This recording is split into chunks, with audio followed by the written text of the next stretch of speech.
All right, moving right along with everything, we're going to be jumping right back into the modeling here. We're going to be working on the fireplace asset. Now, you know, so, this term gets thrown around a lot, hero prop versus non-hero prop and that kind of thing. When I'm talking about hero props, at least for me and at least the productions and stuff that I work in, I'm talking about two things. I'm talking about a single-use asset, or an asset that is going to take an artist weeks or months, and there has,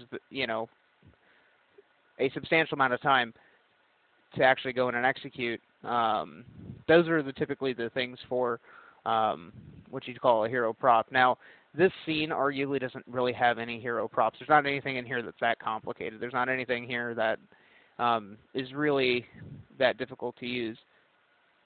However, this guy is going to be a single-use asset, so for just the sake of argument, we're going to call him a hero prop. And we'll model him out a little further than what we typically would do. But again, this isn't.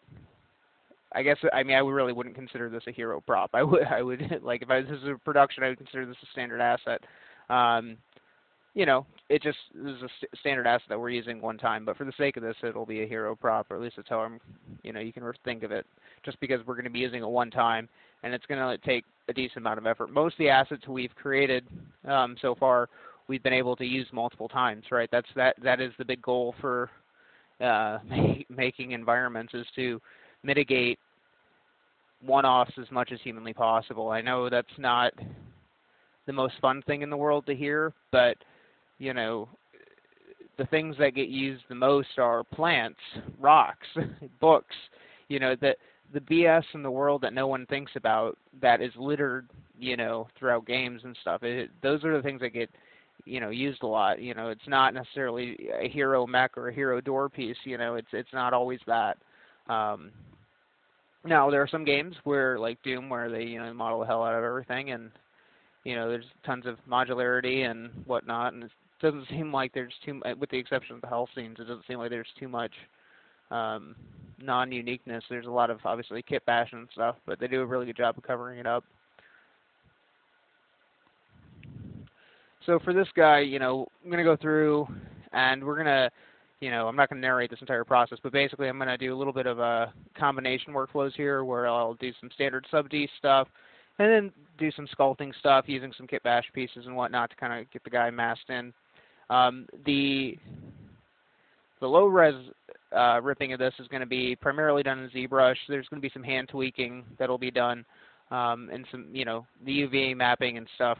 I don't actually know if I captured all of the UV mapping. I ended up redoing it at one point just because I wasn't happy with the actual quality of it.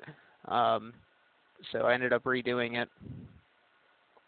But just remember, for something like this, for these starting to get more complicated assets and that kind of stuff, try and find a simple solution for, cut corners where you can to save time, basically, is what I'm telling you. It'll pay dividends later on, and yep. Getting to do some sub-D stuff is always kind of fun. It's always, fun little workflow to go through and do, and it's amazing how it's still valid. Like, with all the, with everyone doing booleans and stuff, and this workflow, like the subdivisional workflow, I still come back to it. Like, it's crazy. But it still works, and it's a pain in the ass and it can be slow, but it still works really well. So, keep that in mind. And, you don't have to be a master at it, but you should at least know how to do it, I think. All right, guys, I'm not going to talk too much through this because it's going to be pretty self-explanatory. So I'll chime back in when I have some interesting insights to talk about. Until then, hope you guys enjoy.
feel that something's wrong.